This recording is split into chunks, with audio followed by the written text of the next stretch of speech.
All right. Now for the latest discussion of Jeff Keighley's Shill Show, right? The Game Awards 2023, right?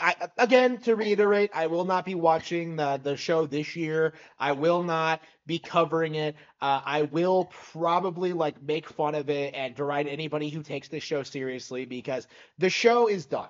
Okay, it has no credibility. It should not exist. People should not watch or care at all, right? They have nothing going for them. And I do think the best way to possibly tell this right now is to look at the runner up for the show awards last year. Of course, like we talked extensively how the winner, quote unquote, Baldur's Gate 3 was a complete and total train wreck. You know, Larian was kicked off the project and now they're desperately trying to patch the broken, unfinished game. But runner up was Alan Wake 2. Alan Wake 2 came away with the second most amount of awards that evening, right? It won a bunch of things like in regards to story direction and being woke and like it was one of those things where game journals really showed their biases, right? Like it's kind of like with like how for like when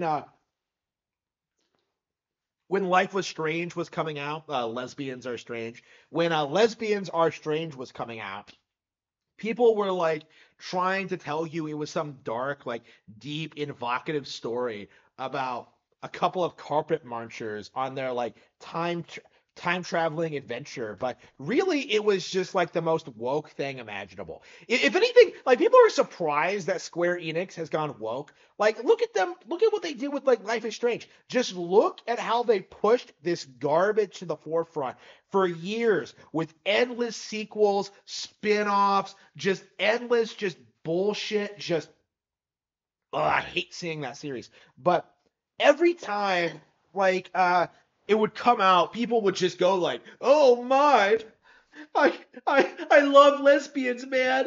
It's so evocative of what it was like in high school."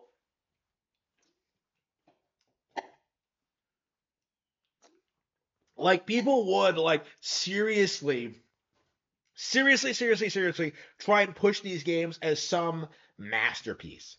You know, kind of like what they do with like The Last of Us or Until Dawn or like uh Cyberpunk 2077, right? This game pushed the agenda and so it had to be propped up like no matter what. Even though it wasn't that popular, it wasn't relevant, it was garbage, it was stupid. Like it was worshipped by game journals in order to like further the progressive message. Okay, it was commie propaganda. So when you look at like other games like it, when you look at games like Alan Woke 2, you see a lot of similar overlaps, right? You have a mediocre game to a sequel to an IP that nobody cares about, that makes a lot of changes that fans of the original do not like, but game journals go along with it because it pushes the message, right? Like I don't respect the original Alan Wake. You know, that is like my least favorite cliche ever. Like, oh man, a horror game about a writer who can't write. Like what? What? I feel like writers should never write about writers ever. You know, like that's one of my things. It's just like, come on, like have some more life experience, bro. Like, like come up with like some more have some more creative backgrounds for your characters. They can't all be like best-selling novelists with giant cocks. Like come on. I hate that shit. I really do. But anyway, like when you look at like Alan Woke 2, right? When you see like everything it had stacked against it, right? A sequel to an IP that nobody cared about. All of these gameplay changes, like, Sweet Baby was involved, I think. And, like this game didn't even sell a million units, I believe. It was like an Epic Game Store exclusive or something. Um, like this game completely bombed, right? Outside of like some fringe fanboys who play everything that comes out on everything that isn't a Nintendo console, people like Darkside Phil. I don't think anybody really knew this game even came out. Like nobody really cared about it that much. It was a garbage a garbage release made by garbage developers that was propped up by a garbage award show. And I do think it's really worth noting that this is technically the runner up. This is the game they tried propping up the most that show. Outside, of course, Baldur's Gate 3, which is worse than this in every way imaginable. Like they tried selling you on the idea that Alan Woke 2 was better than Zelda and Super Mario Bros. Wonder, right? Like they tried defending Alan Woke 2 and Spider-Man 2, right? They did everything they possibly could to try and make these games out to be like some daring, like narrative-driven masterpieces, when in reality, especially with Spider-Man, a lot of people were really put off by what they decided to do. And that does need to be talked about more, I think, when it comes to all of these games. Like all three of like the big, well, actually four if you consider Starfield as well. Like all four of like the Game of the Year nominees that did not deserve to be there. Tears of the Kingdom and Mario Wonder did deserve to be there. When you look at like Starfield, Baldur's Gate 3, Spider-Man 2, and Alan Woke, you see this really deep overlap of just all of these games just being disgustingly like woke and pushing the agenda and trying to normalize like degeneracy, right? All of them do this to varying extents. Actually, I think they're all like pretty extreme. And it's interesting to think that like a decade ago, Bethesda put out Skyrim, this hugely successful game, and then like had their epic fail with Starfield, right? Like again, I think this is the future of all of these studios, is that they're being propped up because they're pushing the message for now, but they are going to be brushed aside the instant that something that does that better or more effectively comes along. And I do think this is going to be like the reality when it comes to Baldur's Gate 3, and a lot of games that have come out in like the recent memory, games like Overwatch, right? Overwatch became popular among game journals by pushing a woke political messaging. There was a period of time, and I think this is still happening, where like every time Blizzard got into a controversy, they would just confirm another Overwatch character was gay.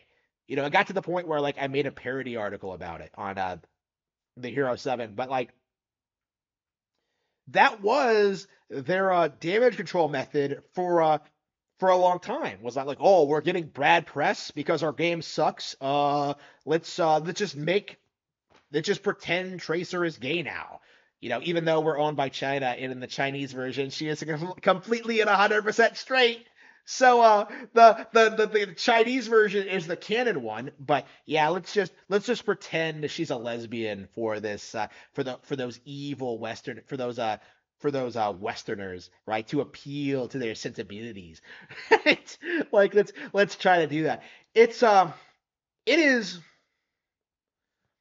it's embarrassing to see this keep happening, right? Because Overwatch 2, Overwatch was supposed to be the big game of 2016. It was supposed to be the colorful shooter that surpassed all expectation and had all this diversity and had all these fun mechanics and memorable characters. It was way better than Splatoon. It won a Game of the Year award, and now Overwatch is completely irrelevant. It's becoming more irrelevant all the time, and Splatoon is becoming more and more popular with each iteration, right? They keep topping themselves over and over and over with like introducing new characters and mechanics and modes and ideas. Splatfest. Splatoon has stayed way more relevant than Overwatch has, even with all of that blind worship that it got from game journals for shallow reasons early on, right? I would argue this was all Overwatch had going for it from the onset, was that game journals were worshiping the game. And in a lot of ways, I think Overwatch was the last time where that strategy worked, right? Because by the time God of War 2018 rolled around and it tried doing the same thing, although people still got fired up and hyped about it, for the first time, we did actively see people making fun of the developers. They knew what they were doing early on, even when they were actively trying to deny, like, oh no, Atreus is totally Kratos' biological son. Like, people understood that this was a pussified God of War that completely went against like the principles of what the series should have been about, right? And it was not like a good, interesting progression of the story like people wanted, right? It was a it was a completely unnecessary reboot that people soured on over time, especially with the sequel, right? Like, and again, and they never really recovered from that. The Last of Us Part Two, Concord, the list goes on and on and on. And now with Ghost of Tsushima, which people only hyped up because they wanted to slight the Last of Us Part Two fans. Now the sequel to that is going woke, and now game journals are defending that, and gamers are rejecting it, which is really, really interesting to see. Like, again, I said this about Metaphor ReFantasio specifically in my case, but I think this extends to like the wider gaming community as a whole. Like, for me, and I think a lot of other people, game journos hyping a product is actually a major red flag. Like, if I see game journos cover like Gone Home and try to call it like this deep, evocative story, like, I know it's about lesbians, right? Like, I know, like, I'm not like shocked by that anymore. I know how these people behave and like what they try to pull, and I know not to respect it. Like, again, the patterns are more easily recognized. People don't respect game journos and what they try to do. So, with that being said, like, I find it really interesting that, you know, after so much like adamant insistence that like Baldur's Gate 3 was game of the year, that it was the biggest thing ever, that it did outsell Tears of the Kingdom. It's kind of interesting that you have Alan Woke 2, which is right there, that has gone completely forgotten, to the point where people are straight up pointing out the fact that like the game completely bombed and didn't make any of its money back. Like, again, I think this is a really strong indication of just how precarious the current gaming ecosystem is, where Jeff Keighley and his shill show are propping up products that nobody buys or cares about, right? I remember when I was watching like the award show last year, and this is always going to like be what I come back to. Like, I remember when I was watching it and they announced the best film adaptation, and they announced that The Last of Us HBO won over the Super Mario Bros. Movie. And you could tell the audience was baffled by it. You could tell that all of them had seen the Super Mario Bros. Movie. They all loved it. Even if they had seen The Last of Us HBO, even if they were big Last of Us fans, the Mario movie was objectively a much bigger deal, a much bigger cultural milestone. One of the biggest animated movies of all time. A fully original story as opposed to a rehash from an existing video game, right?